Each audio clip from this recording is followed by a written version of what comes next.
everyone out there. Welcome. Thanks for joining me for this Ask an Animator session with Scott Hewitt, actually animator and author, so you can tell us more about that. But I know we probably have some people out there watching who maybe are interested in doing animation or diving into that. So tell us a little bit about the work you've done with animation and then how you've kind of translated it to this new project that you're working on. Yeah, absolutely. Thanks, Kim, and hi, everyone. It's a lot of fun being here this morning. Well, this morning for me, it's like 6 a.m. Here in Australia. Oh, wow. Wow. Yeah. Commitment.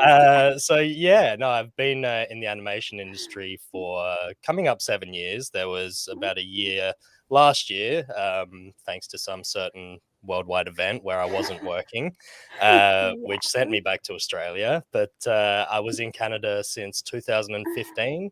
And look, I've always sort of been into the creative arts. I was an actor.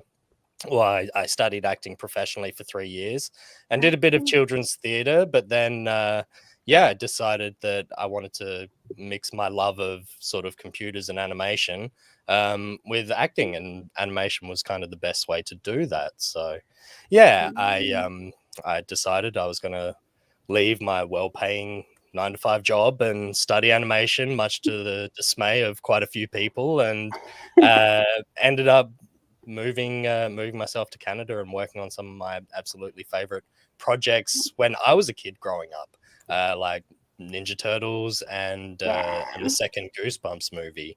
So I was a huge Ninja Turtles fan when I was a kid too. I had all the like action figures. It was amazing. Yeah.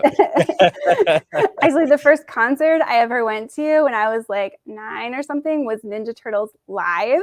Was it the Coming Out of Their Shells tour? Is that the one? I think so. Yeah. I just know like Raphael rapped. That's all I remember. So that was really epic. Like, I don't think we got that here in Australia, but I have seen videos of it, and man, we missed out on something special. Yeah, you totally missed out. So I bet some people are, and we'll get to your new thing too, but like are wondering what type of art background you needed to have to get like to land those jobs with all of those cool franchises that you've worked with. Yeah, of course. And to be honest, not a lot. In terms of sort of traditional art, it helps to have some of that knowledge. But to be honest, to be a 3D animator, you don't really need a huge art background to be able to get on the computer and pose out something that kind of looks good. You know, there's not a lot of drawing that's actually involved. But like I said, having sort of traditional 2D skills, being able to do life drawing and just draw poses really well is just going to help you immensely with your work. Absolutely. Yeah, interesting. Wow. Well, and tell us a little bit about, you've kind of transitioned into like a new project recently. So tell us a little bit about that one. Yeah, so I've written a children's book. It's a dark and spooky motivational book called Skullboy and the Leap of Faith. And Skullboy and the Leap of Faith, it's about going after your goals and going after your dreams and some of the setbacks that sort of come in the way. So I wrote this story. It's a poem, I guess, that I wrote probably about 10 or 11 years ago to get some funding to make an animated short film out of it. However, the company that was giving out the funding, it wasn't approved. It was just a little bit too long for what they were really looking for. And so it just kind of got shelved until, I found myself taking my own leap of faith and moving to Canada and working on my favorite kids shows. So I just kind of knew, like back in 2015, I went, I think I need to get this story out there. So I found an illustrator and started working on actually releasing it, and it's been another 6 years since then, so it's been quite the journey.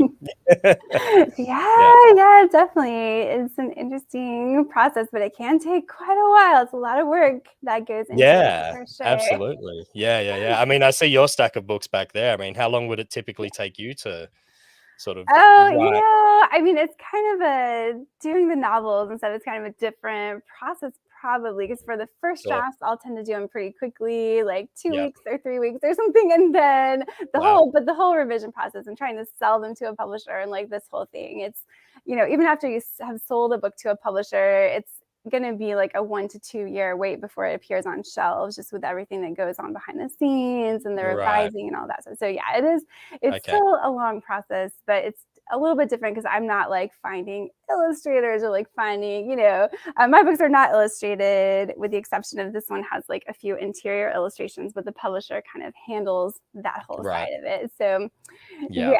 yeah. Yeah. That makes that part of it a little easier. But we did Yeah. have a question that came Oh, through from Aaron. hi, Aaron. What kind of apps or programs would you recommend for a kid who wants to do what you do? Great question. Yeah, absolutely. So if you're looking to get into 3D animation, there's a free program out there called Blender. And like I said, it's completely free. You can download. They're starting to have rigs. So a rig is a character that you have in the program that you move around. So you can download free resources for that. Otherwise, most studios out there use a program called Autodesk Maya, and that's kind of industry standard. It's not free, but I think if you're a student, they do still have a free student license that you can use. You just need to put in your school's email address or just verify that you're a student. If you're looking to get into 2D animation, then there's programs you can use. I think Toon Boom is a good one. That's used by a lot of studios. You can use After Effects by Adobe. Yeah, so there's quite a few out there. I Yeah. think with games, they're switching over to Maya as well. But if you want to get into animating in video games, then 3D Studio Max is one that they use. Oh, cool. Yeah, I'm sure we have a lot of people interested in doing games, and I mean, that would be so cool. And kids love to design like their own skins for Minecraft and all that stuff. And Yeah, they're already kind of getting in on that a little bit. yeah, So exactly. that's always fun. But so very cool. So we talked a little bit about, yes, you are welcome, Aaron. Aaron's awesome. Thank you. So we talked a little bit about how you got into animation and now you're Mhm. transitioning to this new thing. But a lot of times, like I know when I was a kid, you're always told like you have to have that steady like 9 to 5 job and something Yeah. reliable, and you want to, I always thought like if I go to school for art or for creative writing or for something like that, I'm just going to be setting myself up to like not be able to make a living. And like looking back, I wish I would have just pursued like my creative passion earlier and just, Mm, like realize that if you put the work in, you can make a full-time living at any of these creative things. But yeah. was that like a process for you early on too, like when you were a kid and be like, ooh, what should I do with my life? Yeah, I always knew that there was something creative, that I was Yeah. good at. I was always the kid in front of the class, being the class clown and putting on shows in the neighborhood for the neighbors, dressing up as Elvis and that sort of stuff when I was a kid. So it was always there. And I think it was that kind of, you do need that steady job. You need that, to pay the bills. And absolutely you do. But in hindsight, just like you said, I wish I'd kind of doubled down on that stuff at a lot younger age, because it's so much easier to explore that stuff when you're a lot younger than kind of when you start getting a little bit older. And society is going to have these expectations on you of what you should be doing, and you kind of got to put that aside as well. So here I am, in my late 30s, and I'm about to sort of undertake this completely new sort of direction in life and trying to get these books written. So yeah, like I said, I sort of started studying acting when I was about 21, I think. And yeah, did that for 3 years, and like I said, did some children's theater after that, but then just got sucked back into paying the bills. Yeah. Yeah. Oh yeah, those bills. Yeah, I It's know, for right? sure. Yeah, Yeah, it yeah. happens. I know. And that's a cool thing. Like I get to do a lot of school visits, and maybe that's Mhm. something that maybe you already do that. You'll get to do that when you have like your new book that's coming out and Yeah, whatnot. But it's yeah, always fun because I know that's one of the best things about it is that kids just see that it's not like a mysterious person who lives in a castle somewhere who's the name on the cover. It's a real person who's just an average person who's put in a lot of time and effort to try to do this thing, and it can happen. So anybody can do these creative pursuits and you can actually make a living at them. yeah, It's just a matter of like putting in that work. And yeah, sometimes you have to have the day job for a while and yeah, I used to be a librarian, which was perfect for being an author. absolutely, yeah. We had a follow-up from Cox. Okay, yeah, it was, Blender, so Mhm. Blender, I think? I'm not sure, um, We will because, Google for these you. companies, Yeah. kinda like to be tricky with their names, Yes. yeah, so blender.org is where you'll be able to, get that program. Yeah, cool. I think a lot of young people, well, people of all ages, but young people especially might want to try that out if they're kind of like manipulating figures and doing that Yeah, whole absolutely. thing. If you this might be a perfect time to name drop, but also do some social media Yeah. work for it's a Yeah. community, an animation community called agora.community, agora.community, Mhm. and they have a ton of free learning resources as well if you're just starting out. They Cool. have weekly Q&As with the two guys that run it, so definitely check that out because it's awesome. Cool. Yeah, Awesome. you Yeah, really that want to sounds learn. like a great resource. Let's see. We had a question from Allie. Hey, Allie. Sorry if I already missed it. I'm a little late, but I would love to hear about your experience with Teenage Mutant Ninja Turtles, No, a you didn't childhood miss anything. No, we just kind of briefly favorite. touched on that. Yeah. Yeah, look, it was a dream, Ali. I wrote down before I left for Canada, everyone was always asking me, what show, like, what's your dream project? And hands down, I just said, look, if I can work on Ninja Turtles, I'll quit the industry. Yeah. And I got the job in 2 months of being in Canada. And Oh, so wow. Wow. it was just this surreal moment of walking through the studio and when I was having my interview, I was following the director through the studio and just seeing everybody working on the show. And, I'm sort of saying, Mhm. oh, it's the Triceratons. Oh, the Fugitoid. Oh, you guys are doing the space arc this season. And the director just like turns around and Wow. looks at me. He's like, you know your Ninja Turtles, don't you? That's awesome. Yeah. I So love to be it. able to yeah, just contribute to a project that I loved so much growing up.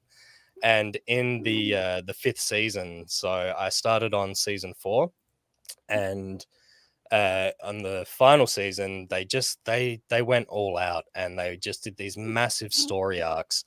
And one of them was the 80s turtles that I grew up with come into the Ninja Turtles universe. They already done that in season 4, but Oh. another studio got it.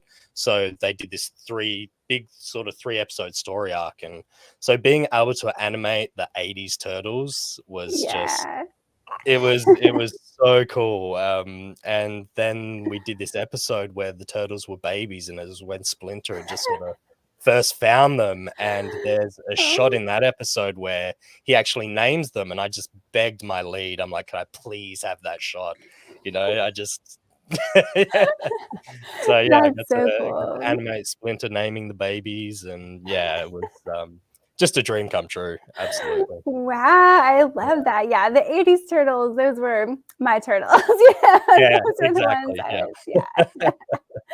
That's amazing. I love that. So I love like you got this within 2 months, and I bet people are wondering, what like do you bring a portfolio? Like what is the criteria that you're presenting? Because a lot of the illustrators, and I'm part of a group called the Society of Children's Book Writers and Illustrators, like our local chapter here in Oklahoma. And like I know a lot of the illustrators would be interested in like getting into animation, but they're doing like the 2D like illustration. So they don't, you know, what would it take to move into something that like what you're doing? Yeah, so absolutely, you have a portfolio, a demo reel, we call it, that you present to the studios, and it just shows that you know. If you're starting out, then just showing that you know the kind of basic concepts of animation is going to help you get in the door. When I first moved to Canada, my demo reel was horrible. I didn't even have an acting piece on there that was finished. So you know, you might have someone that's standing up off of a chair, or just a, like I said, a dialogue piece where someone's just talking, showing some emotion and things like that. So I definitely recommend starting to just learn the basics. There's what is called the 12 principles of animation, and that's just sort of what makes animation look really good. So I'd highly recommend. Yeah, if you need sort of books, then I would suggest The Illusion of Life. Maybe I'll hold these up here. This is a big one, but this is a Disney book. Oh, cool. And you also have, this is kind of like the Bible of animation in some ways, the Animator Survival Kit by Richard Williams. Okay, so definitely start with those two. And like I said, there's a ton of resources on the internet as well, especially in this day and age. Like learning on the internet in this day and age is just amazing. You can pretty much just search for anything and find out how to do it. It's true. I know. Google is our friend. Yeah. Yes. Well, and Cox, my daughter, is interested in animation and watching with me. Oh, great. Awesome. Excellent. Well, that's very cool. So I wonder, and Jerry Bennett, I guess, loves The Illusion of Life. Essential. There we go. Thanks for confirming that for me, Jerry. Yes, we've got some extra cred on that one. Yeah. Very cool. And so as a kid, did you always know that you wanted to be in animation? Were you always like doodling on everything? That was me, but then I didn't get into art, but yeah.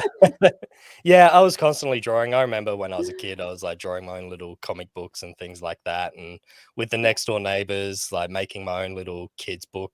It was called, I remember sort of drawing my own little kids book called Attack of the Killer Bananas, because I think Attack of the Killer Tomatoes had just sort of come out, and but I spelt bananas wrong, and so it became Attack of the Killer Bananas, but bananas were their poison.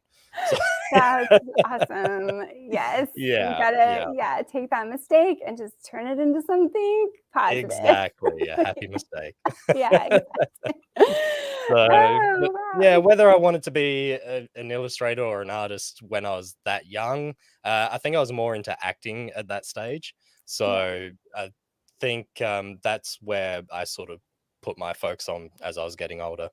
So I was doing youth theatre outside of school and taking drama classes and things like that.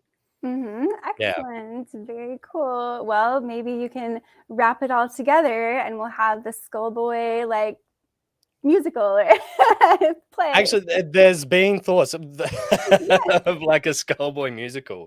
Skullboy first appeared actually in 2005 when I was in acting school, and I created this stand-up comedy show where Skullboy was projected behind me and we'd interact with each other. So that was kind of like I first just doodled Skullboy during a rehearsal one day, and I wasn't on stage. It wasn't my scene. So I was just in my rehearsal book, just scribbling away. And that's where Skullboy was first drawn. Wow, interesting. So, I mean, it sounds like this character has been with you for a really long time. And that's so interesting. I was just talking to one of my other author friends last night. We have a live thing on Mondays where we just talk about like the craft of writing and stuff. And we were talking about how, like some people, you have this character or this story and it's with you for years, and those are the people that can do these like really long series and they're like in love with it the whole time. And then there's people like me, I'm like, I'm sick of this now. Like I've worked on it for 6 months, it's dead to me forever. So it sounds like there's something about Skullboy that's like really stuck with you for this whole time. What do you think it is about this character? Yeah, I think Skullboy's just always been just like he started off being cheeky and like this on stage. He was always like giving me grief and putting me down. And so when I was coming up with ideas for shows, I'd constantly like just be driving in my car up trying to insult myself. To the point where I'd be like, oh. Oh man. But now I always knew that there was something about him, and his looks evolved since I first drew him. But I knew that I wanted to adapt him for kids. At the time, I was thinking more adult humor, South Park style sort of stuff. But then it wasn't until Leap of Faith, I guess, that I discovered where I wanted to put him. So really, he's just this part of me that I kind of explore with. And now the story that he's taking on is the story that I had in getting into animation. And you're absolutely right. Like I've got another like 9 ideas planned out after this first book. It's just this whole series that it's evolved into. Wow, I love that though. I mean, that's really cool when you can take a character and then let them grow and change over time. You never know what they're going to turn into. I love that. Yeah, Well, exactly. we'll see what's next for Skullboy. We had a question from Jerry. What are the bucket list items you'd like to reach in your already fabulous career? Fabulous.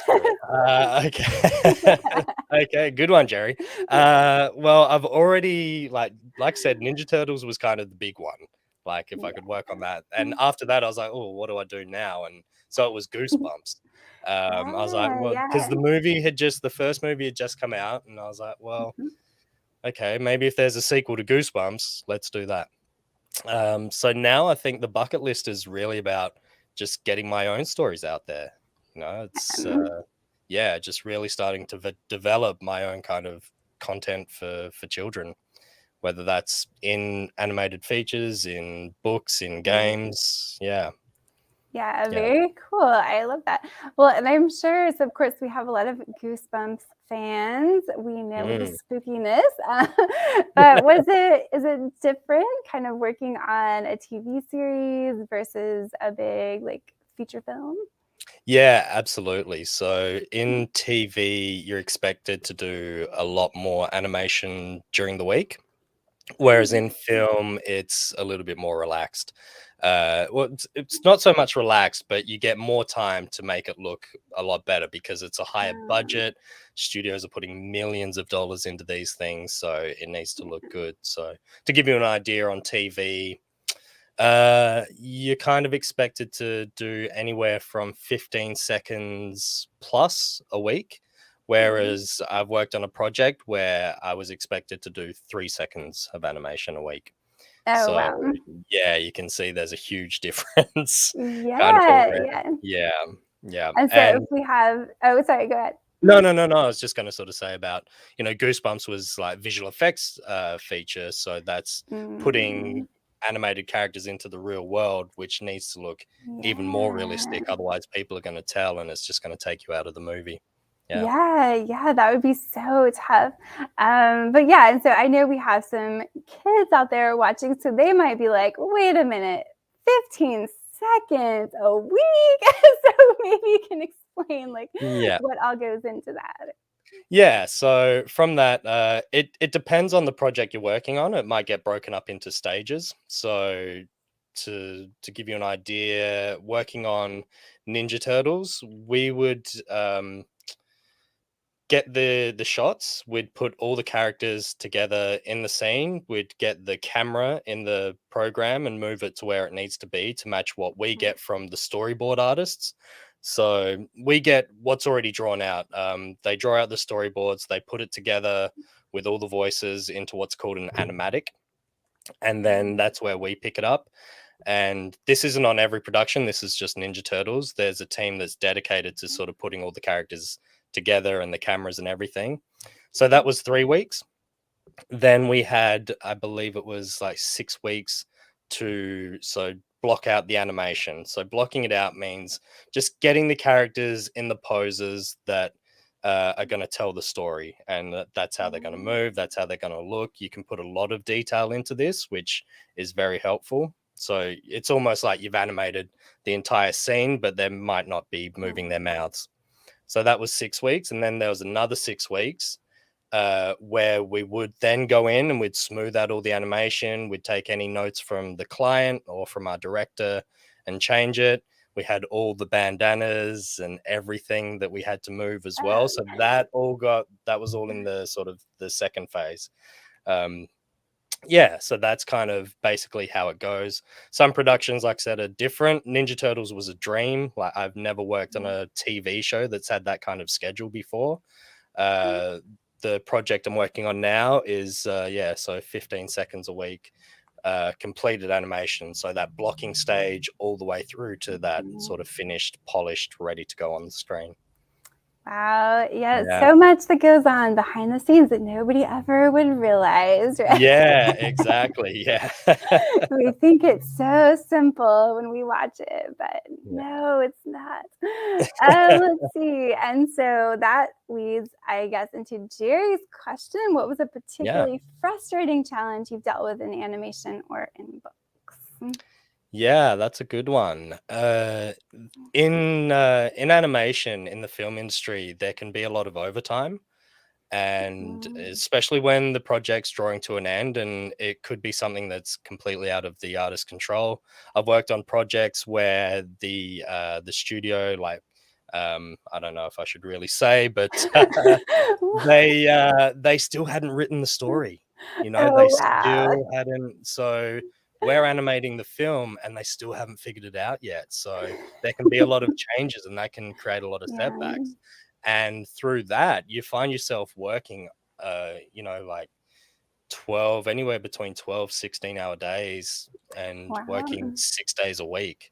So on Turtles specifically, I remember I worked 21 days straight, I think. I wouldn't recommend that to anyone, but I didn't have to work 21 days, but I knew that because this was my passion project and I wanted to put everything I had into it. And so, definitely the overtime, it means you're not really going to be seeing your friends, family, loved ones that often. So hopefully you've got a good support network that understand that. That's definitely one of the big challenges in animation. That sounds tough. A lot of pressure there. But the book, so it's a different process, right, with your new project. So have you found like anything particularly challenging with Skullboy and bringing the book to life? It's been quite the process. I think it's been a learning curve for me because this is the first time I've done it, and I've decided to go the self-publishing route just because of the research that I'd done. Publishers, and I think as you mentioned, Kim, before, they sort of attach an illustrator to your project, which I kind of knew that I had a vision in my head for Skullboy, and it was either that way or it wasn't. So I really wanted that kind of control of the creative process. And so it's just working, especially because the illustrator was amazing. She was sort of working for free for me in the beginning. And it got to the stage where she just said, I need to start getting paid. So, through that, it really came down to me being able to afford to pay her. And so that's why it kind of took so long to get the project done, because a lot of things kept shifting. I kept moving around animation studios.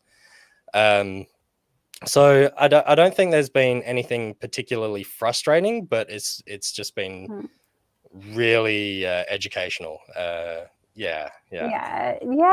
a lot of work. And I know Jerry, who is an amazing illustrator and has done Kickstarter for a comic book project as well. And so you're going to be getting that going soon, right? So has that been a big challenge? For the Kickstarter? Yeah, I know. Yeah, You it's never know what the response is going to be, right? But you have to like get the word out, and yeah, exactly. And so then, yeah, it all sort of turns to social media and promoting and things like yeah, that. And you can look at other crowdfunding campaigns as much as you want, but I've found there's no secret recipe really, because some things that have exactly all the elements of another one that's done really well might not get funded. So it's kind of, you got to throw it out there and see what happens and just hope you've got a good product, right? yeah, Yeah. absolutely. It's exciting though. It's always exciting anytime you're doing something creative and it's your passion. You just put it out there. That's all you can ever do, whether you're doing traditional or self-publishing. It's the same. Yeah, exactly, Yeah, exactly. And just just because it doesn't work like that time, it doesn't mean that, yeah. it just might not be that time. Yeah, So, yeah. absolutely. There's always, everybody talks about their rejections that they get in the traditional publishing game. So there's always rejections, and you just Yeah. have to be determined and keep going. It's definitely, Yeah. I think, yeah, with creative people, like if you want to do it as a full time career, like the thing to me that separates people who can and people who can't is like how you react to failure and rejection. Like if you just keep going and you're determined, it's pretty likely you could succeed at this. But Yeah. but Absolutely. yeah, if you let it get you down, because you're always going to get those rejections and failures no matter what point you are at in your Yeah. career, I find. Yeah, So yeah. And you do need to be able to sort of take on advice from other people as well, especially if oh yeah. someone's done what you want to do and they offer you some advice, and then you kind of need to listen to that a little bit, Yeah. while still staying true to your original vision, of course. But there's been times in the animation industry that people have reached out to me and said, "Hey, can you take a look at my website and just give me some feedback on what I might be doing wrong? I'm not getting any jobs." And so I do, and then a year Mhm. later, I go back to the website, and it's still exactly the same. Yes, And they're yes. still asking people like, I'm still not getting a job in the industry." And I was like, "Oh." Well, yeah, that's kind of like with novels, it's like the revision thing. Like if you Mm, yeah, some people are you fall so in love with a story that you don't want to make those huge changes, or you don't want to yeah, recognize like I probably just have to start this over and just start from scratch. But that's yeah. a huge part of it. Yeah. Has that happened with you? Like, have you had revisions where you've just kind of gone, Oh yeah, I started yeah, stuff from scratch. Like I wrote this one like 3 times from scratch, I think. So mm, I'm like, I don't have a problem doing that because yeah, it'll be better each time, and it will go faster. yeah, And sometimes that's just how you have to figure out the story, especially if you're a really fast drafter, because I know I wrote like the final version of that in like a week. It was like hardcore typing, like, but I'd wow, already written it twice. So I was like, I know exactly now what story I'm trying to tell. So it just yeah, but everyone is different. It's not always that type of process. yeah, But absolutely. anyways, reminder, if anyone has a last minute question they want to get in for Scott Hewitt, get that in the chat. I also saw you worked on SpongeBob, which we haven't I talked about. I did was work on like such a big SpongeBob. SpongeBob fan. I haven't seen the movie, but I loved like the SpongeBob TV show. I don't know Yeah, why. It's just like, yes, I'm always, if people see me online, I'm always posting like SpongeBob memes. So, yeah. so what was the SpongeBob movie like? Yeah, it was really cool. When I first started, they took the animators on this 3-week kind of journey of Oh, how they animated SpongeBob in the series, and they really wanted to stay true to the animation style of the first 3 seasons of the TV mm, show, to just really stay true to kind of like Steve Hillenburg's vision. yeah. And so we did all this traditional kind of 2D stuff, and what Cool. they'd do on the show is they'd draw their scene. So if they had an idea for how they wanted to animate a scene, they draw it on post-it notes. Mhm. And so we were doing that, and there were just all these post-it notes up everywhere around the studio. And the animation director was one of the guys that originally worked, with Steve in those early days on the show. So it was just such this amazing resource of being able to Yeah. kind of work. And some of the work they did on that movie was just beautiful. Like the animation is just so well done, and it was just a ton of fun to be able to play around and just what we call breaking the rigs, where so a rig, the 3D model, only has certain limitations that it can do when it's built, but with sort of tools within Maya, you can really get in there and stretch it and pull it and make it just really cartoony. So yeah, it was so much fun just being able to break the rig. Yeah. Okay, cool. Yeah. We're learning the lingo today. I like it. Yeah. Yeah. That's awesome. Yeah, I don't know why I love that show so much, but it's amazing. Yeah. Yeah. We so in that 3 weeks training, the animation director asked us to like describe SpongeBob. Like, who is SpongeBob? And everyone's going, he's innocent, he's a child, he's full of wonder and amazing. He's like, no, he's a jerk. SpongeBob is a jerk. You watch everything he does is just annoys other people. Like, what? Yeah. It's like, well, he said it. So. There you go. Yeah. That's hilarious. I love that. Well, Yeah.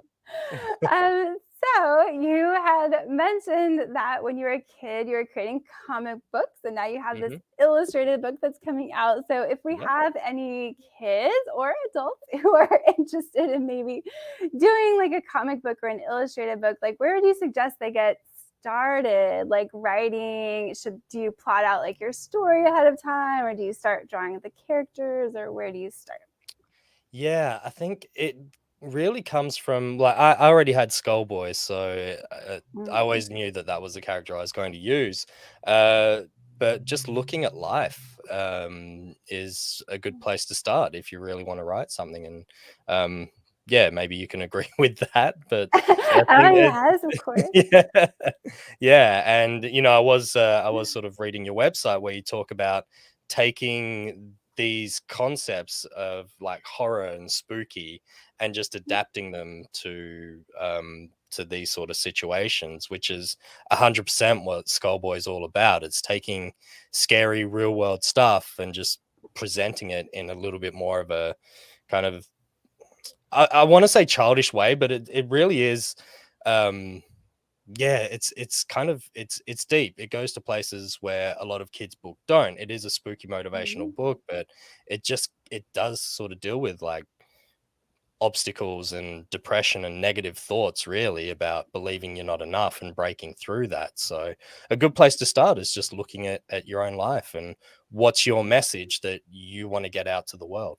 Yeah, absolutely. And that's a great thing about kids books. Like I think people who haven't read a lot of like recent like kids books don't realize the types of topics that are covered in there. They go everywhere. Like you can talk about anything for kids, but you are putting it through like the lens of a kid because you're in the head of like your main character and you're seeing everything through their lens. But yeah, definitely I write of course a lot about grief and like in Skeleton Tree, my skeleton, of course, is like a metaphor for death or like the Grim Reaper. And it's about the main character like changing his perspective on death. But yes, you can do a lot of that. And especially spooky books give us a lot of opportunities too. So did you love like spooky stories as a kid? Is that something like you always knew you're going to get into? Yeah, absolutely. Yeah. I think my dad showed me my first horror movie when I was probably 5 or 6, hoping it would like scare me straight, like, just put me on the right path. Otherwise, these monsters are going to get you. It backfired, and I just fell in love with horror. Yes, awesome. Yeah, so I've just got this thing, and then Mad Monster Party from like Rankin and Bass, like just all those old stop motion horrors, like Tim Burton, absolutely. Yeah. Goosebumps. So yeah. Yeah, I love it. Yeah, it's so great. We often talk about how with horror and spookiness, it does give you kind of an entree into like other topics that are deeper, or you can talk about grief, or you can talk about your fears, like whatever those may be, but you're within the safe pages of a book, and because you're kind of tackling it through probably like a supernatural lens or something, like it's actually less scary, but it's kind of a way to find your courage by tackling those like monsters within a book, because of course the supernatural monsters are never as scary as the real life monsters, right? So I love that aspect of it. Yeah, absolutely. But yeah, so Skullboy, we're excited about, and so tell us a little bit about what's coming up. I know you have the Kickstarter that's just getting ready to come up, right? Yeah, absolutely. I do have a link. I've just launched. Actually, your listeners are the first people to know, but the launch notifications have gone up. So if you'd like to know when it's live, you can go to Kickstarter. Is there somewhere I can paste the link? Yeah, you can put it in the chat. I don't know if you have the access to that there, but we'll get Does it in. that work? Yeah, I'll put that one in the chat for sure. Beautiful. Yeah, and tell people also where they can learn more about it online. Yeah, absolutely. So we've got the website skullbrainbooks.com. You can follow at Skullbrainbooks on Instagram as well, to just get more notifications and updates and things like that. Yeah. Well, cool. We are super excited and a big. Actually, I do have a prototype. Yeah, show us. Yeah, we'll show us. Hold show up. it off. Yeah, for sure. It's always that thing. It's like, should I show them? It's like, yeah, of course you should show them. Yeah. So I'll show you one of my favorite illustrations. It's Skullboy getting chased through the dark, spooky forest. Very cool. Yeah. Yes, that is awesome. And another one of my favorites is, should I have these bookmarked? The Trembling Tree. Awesome. Yeah. You have to love a spooky tree. I have lots of spooky trees. I love a spooky tree. They're everywhere. love the spooky tree. Well, very cool. Well, I can head over and check that out. And thanks so much for joining me so early in the morning, all the way from Australia. That's fine. Thanks so much for having me. It's been great. Yeah, thanks to everyone who was watching. And if anyone does have any more questions on animation, I'll pop my email address in the chat. Just feel free to drop me a line. And I'll be happy to try and answer anything that I can. Okay, awesome. Excellent. Well, we will get that. I'm sure you'll have some questions coming your way. Absolutely. And before we go, I do want to remind people that we have a spooky middle grade book club. And this week we are talking about The Witches of Willow Cove by Josh Roberts. So definitely join us for that one as well. And thanks so much, Scott, for joining us. I'm going to play us out on our little reminder. Thanks, everyone.